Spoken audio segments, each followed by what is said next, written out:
अनुभव के बिना मुक्ति का कोई मार्ग नहीं है। यह नश्वर संसार ही मुक्ति का द्वार है। नरक ही स्वर्ग का द्वार है और कारागार ही स्वतंत्रता का द्वार है। इस नश्वर संसार में जो दुख हमारे अनुभव का हिस्सा बनते हैं, वही हमें इस संसार के पार ले जाने का मार्ग भी बन जाते हैं। मैंने यह भी कहा है कि इच्छाएं कभी संतुष्ट नहीं होती, वे चक्राकार हैं।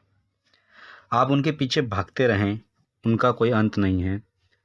आप जितना चाहे दौड़ें, आपके सामने हमेशा एक रेखा बनी रहती है। आप और आगे बढ़ सकते हैं, लेकिन वह रेखा अधूरी रहती हैं। इच्छाएं कभी समाप्त नहीं होती और जैसे व्यक्ति एक वृत्त में दौड़ता है, यह वृत्त भी कभी समाप्त नहीं होता। कोई भी इच्छा कभी पूर्ण नहीं हो सकती। लेकिन दूसरी ओर मैं यह भी कहता हूँ कि व्यक्ति केवल इच्छाओं के गहरे अनुभव से ही उनसे मुक्त हो सकता है।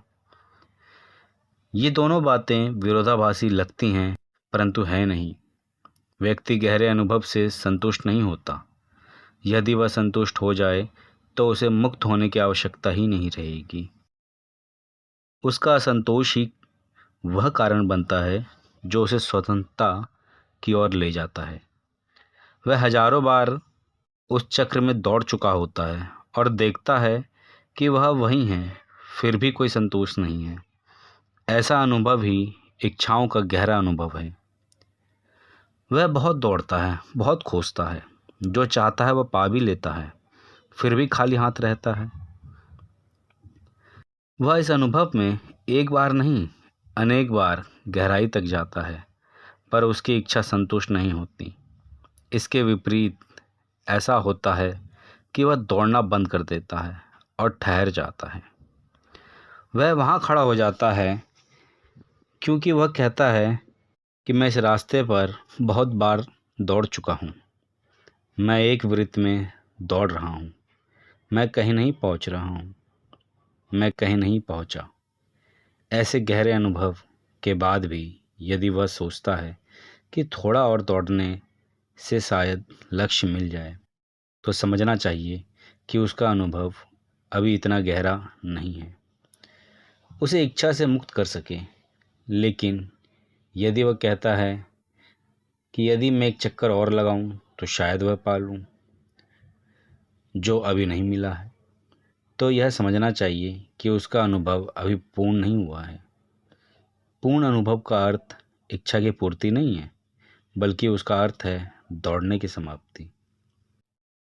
अब कोई दौड़ शेष नहीं रहती। इच्छा की संतुष्टि इच्छा से मुक्ति नहीं है। इच्छा से मुक्ति का अर्थ है सभी इच्छाओं की पूर्ण निरर्थकता, व्यर्थता का अनुभव करना।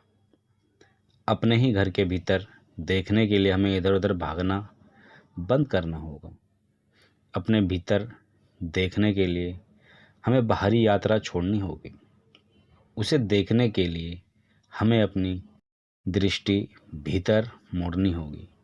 जो हमारे अपने हाथ में है, उसे पाने के लिए हमें दूसरों की बंद मुट्ठियां खोलने का प्रयास छोड़ना होगा। अनुभव की गहराई का अर्थ इच्छाओं की पूर्ति नहीं है। यदि इच्छाएं पूरी हो सकती तो महावीर मूर्ख होते। यदि इच्छाएं पूरी हो सकती तो बुद्ध पागल होते। यदि इच्छाएं पूरी हो सकती तो यीशु को मनोविश्लेषण की परीक्षा देनी चाहिए थी। इच्छाएं कभी संतुष्ट नहीं हो सकती। बुद्ध ने कहा है कि इच्छाओं को संतुष्ट करना कठिन है। वे कभी समाप्त नहीं होती।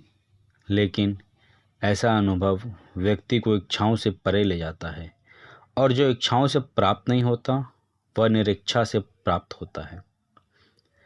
अनुभव तभी पूर्ण होता है जब वासनाएं और इच्छाएं पूरी तरह निरर्थक हो जाती हैं और अपरिग्रह का फूल खिल उठता है।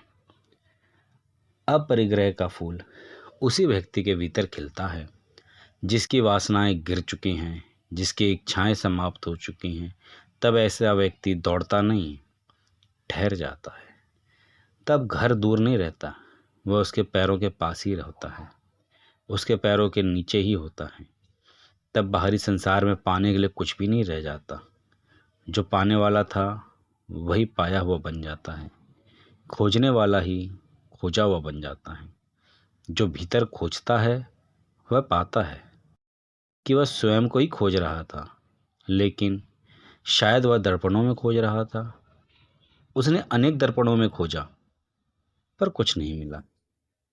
अब वह दर्पणों को छोड़कर अपने भीतर देखता है और समझता है कि दर्पणों में कभी प्राप्त नहीं हो सकता,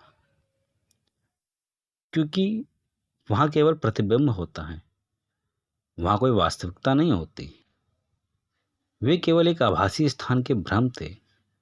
वह एक झूठे स्थान का भ्रम था। जब व्यक्ति निरक्षा की अवस्था में खड़ा हो जाता है, तब पाने के लिए कुछ भी शेष नहीं रहता। उसने सब कुछ पा लिया होता है।